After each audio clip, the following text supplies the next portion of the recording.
लाखों का कैश लेकर चोर फरार। शादी समारोह से नकदी शगुन के लिफाफे से भरा बैग लेकर चोर हुआ फरार। बैग ले जाते हुए चोर हुआ सीसीटीवी कैमरे में कैद। पहले भी कई शादी में हो चुकी हैं इस तरह की वारदात। यह वारदात फेमलॉन में बताई जा रही है। घटना कल की है, जिसमें शादी समारोह के दौरान चोर ने यह घटना को अंजाम दिया है। पीड़ित ने इस मामले में एसएसपी से शिकायत की है। पार्टी में तैयार हो, यही है देखना। पहले भी ये बाहर निकल के आएगा। ये अजय वो बाहर निकल दोबारा गया है फिर ये कमरे में? नहीं, अभी बाहर निकल के आएगा फिर से। बाहर आया देख के अंदर घुस गया कि बाहर कोई है नहीं है।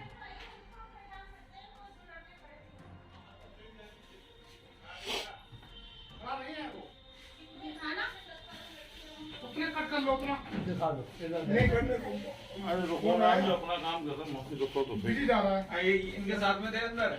ये देखो देखो ये निकाल लिया इसने बैग ही है ना इसके। यही है बैग, यही है देखो। जान के लिए जा रही है।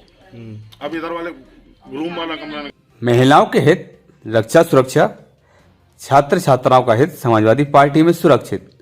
महिलाएं छात्र छात्राएं 2022 में उम्मीद की नज़र से अखिलेश यादव व समाजवादी पार्टी सरकार को ही देख रही हैं। यह कहना जूही सिंह का है। समाजवादी महिला सभा की राष्ट्रीय अध्यक्ष जूही सिंह बरेली आई। उन्होंने इस दौरान जनसंवाद कार्यक्रम का आयोजन किया। कार्यक्रम में जूही सिंह ने कहा कि भारतीय जनता पार्टी की सरकार पूरी तरह से महिला विरोधी मानसिकता से ग्रस्त है। भारतीय जनता पार्टी की सरकार में लगातार महिलाओं पर अत्याचार बढ़ रहे हैं। महिला अपराध में उत्तर प्रदेश शीर्ष पर नजर आ रहा है। 40% जो है वो आरक्षण देने वाली है महिलाओं को।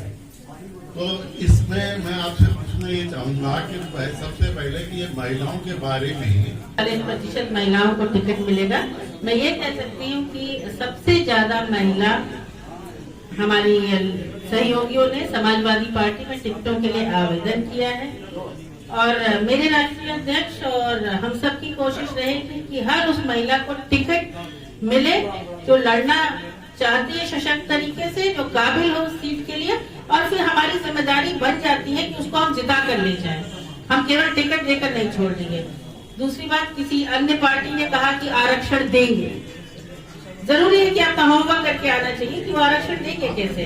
40% महिलाओं को जो अभी आरक्षण की व्यवस्था है उसके अंदर देंगे क्या उसके अलग देंगे। तो समाजवादी पार्टी का घोषणा पत्र आएगा। समाजवादी पार्टी वैसे भी नौकरियों में शुरू से इसकी हिमायती रही है कि महिलाओं को आरक्षण मिलना चाहिए, महिलाओं को प्राथमिकता मिलनी चाहिए।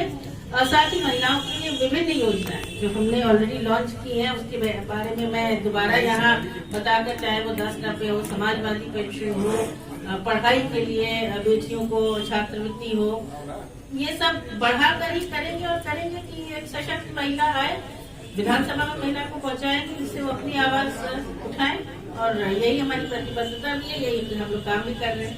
और एक सबसे बड़ा सवाल और एक सवाल और पूछना आपसे चाहूंगा कि सबसे बड़ा सवाल आपकी पार्टी के बारे में ये उठता है हर समय कि आपकी पार्टी पिछले चुनाव में 2 फाड़ हो गई थी। शिवपाल जी अलग हैं और अखिलेश जी अलग हैं। तो इस चुनाव में जैसे आप कह रहे हैं कि हम गठबंधन बराबर कर रहे हैं, इसको भी आप अपनी रणनीति का हिस्सा बनाए हुए हैं। लेकिन शिवपाल जी की पार्टी प्रसपा के साथ अब तक आपका गठबंधन क्यों नहीं हुआ, जबकि अखिलेश यादव ने खुद कहा था कि नेताजी के जन्मदिन पर परिवार एक होने की आशा है और जन्मदिन भी निकल गया। लेकिन अब इसमें क्या होना है जरा वो बताइए। अगर अखिलेश यादव जी ने कहा था तो जरूर होगा। उनकी बात पर मुझे विश्वास है सर और पूरे उत्तर प्रदेश को विश्वास है। महंगाई रोको यात्रा जनता को मिलेगी राहत।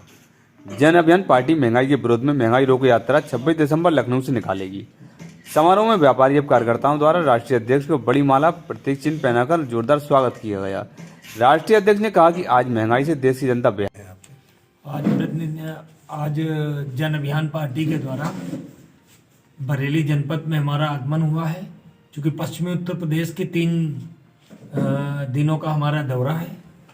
इस दौरे के तहत यहाँ पर हम पत्रकार वार्ता के माध्यम से आप सबको बताना चाहते हैं कि आगामी 26 दिसंबर को महंगाई रोको यात्रा जन अभियान पार्टी के द्वारा संचालित की जाएगी।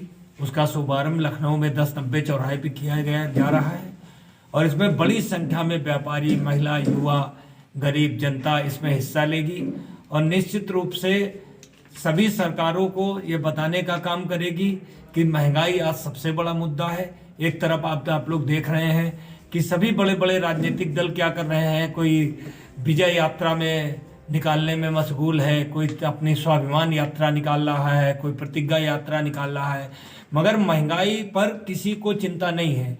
ये व्यक्ति कोई पार्टियां नहीं समझ पा रही हैं कि जिस तरीके की कोरोना काल में और विषम परिस्थितियों में महंगाई बढ़ गई है और दिन प्रतिदिन बढ़ती चली जा रही महंगाई, जिससे गरीब व्यक्ति की थाली में जो दाल और रोटी थी मुश्किल से वो दाल छिन गई है। वो रोटी के साथ दाल कैसे आए, ये जन अभियान पार्टी की सोच है और इसी सोच के साथ हम लोग पूरे प्रदेश में महंगाई रोको यात्रा निकालेंगे। साथ में हमारी पार्टी में महिलाओं को, युवाओं को, व्यापारियों को एक बड़ी संख्या में जो विधानसभा प्रत्याशी हमारे उतरेंगे उसमें प्राथमिकता दी जा रही है और विधानसभा में हमारे पार्टी में 125 सीटों पर आवेदन आ चुके हैं। बहुत जल्द इस यात्रा के शुभारंभ के पश्चात हम लोग सीटें भी डिक्लेयर करने का काम करेंगे। ये 2022 विधानसभा चुनाव में कितनी सीटों पे आपकी पार्टी चुनाव लड़ेगी? अभी 125 सीटों पर आवेदन आ चुके हैं और अभी आवेदन आना निरंतर बाकी है। फिलहाल आप कितनी सीटों पर चुनाव लड़ेंगे? देखिए, अभी 125 सीटों पे आवेदन आ गए तो उस सीटों पर तो हमारे प्रत्याशी लड़ने का काम करेंगे ही करेंगे और उम्मीद ये है कि जिस तरीके से महंगाई से, भ्रष्टाचार से लोग परेशान हैं, आज की डेट में हर एक व्यक्ति परेशान है। महंगाई का अगर आप देखें तो महंगाई तो एक करप्शन की तरीके बढ़ती जा रही है कि आपने भी 2 दिनों पहले देखा कि जियो देश की इतनी बड़ी कंपनी, उसको तो गरीबी और परेशान लोगों को इस समस्या में मदद करनी चाहिए, उस कंपनी ने 25% रेट बढ़ा दिए। सरकार का कोई ध्यान नहीं है। डीजल पेट्रोल कितनी रेट कोई बढ़ जाए, कड़वा तेल 200 रुपए बिक जाए, सब्जियां आज 50 रुपए 100 रुपए का अगर जो लाने वाला व्यक्ति था 400 500 रुपए लग जाते हैं एक दिन की सब्जी लाने में। तो मुझे लगता है कि जो महंगाई है उस महंगाई से जनता परेशान है और 2022 में महंगाई सबसे बड़ा मुद्दा होगा। 125 कैंट विधानसभा से प्रबल दावेदार सपा के अनुराग सिंह नीटू ने आज जनसंपर्क किया। इस मौके पर लोगों ने उन्हें का फूलमालाएं पहनाकर जोरदार स्वागत भी किया।